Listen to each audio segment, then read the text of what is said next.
आत्ता दुपारचे 4 वाजलेत असं म्हणलं तर तुम्हाला विश्वास बसणार नाही, मात्र पिंपरी चिंचवडमध्ये दुपारच्या 4 वाजता असं अंधारमय वातावरण झालेलं आहे.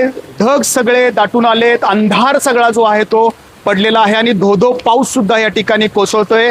गेल्या 2 दिवसांपासून दुपारच्या वेळेला ढग हे दाटून येत होते आणि ढगाळ वातावरणात पाऊस कोसळेल अशी सर्वांना अपेक्षा होती, कारण उकाडा एवढा वाढलाय प्रचंड, म्हणजे अगदी 40च्या पार जो आहे तो तापमान रोज जात आहे. परंतु पाऊस पडेल आणि गारवा निर्माण होईल अशी सर्वांना अपेक्षा होती आणि ही अपेक्षा आज या ठिकाणी पूर्ण झालेली आहे.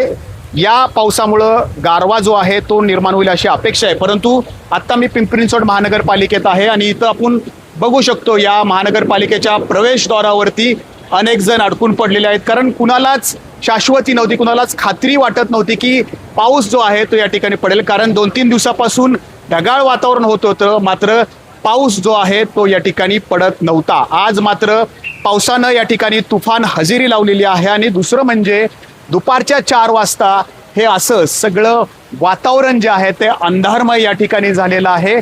शाश्वती आत्ताही नाहीये की हा पाऊस कधी थांबेल आणि हे जे अडकलेले सगळेजण आहेत ते आपापल्या घरी कधी परततील. अपेक्षा करूयात की या पावसामुळं किमान गारवा जो आहे तो या ठिकाणी पसरेल आणि जी गरमी होती ती ओसरेल. कॅमेरामन शैलेश जाधव सह नाजिम मुल्ला, एबीपी माझा, पिंपरी चिंचवड.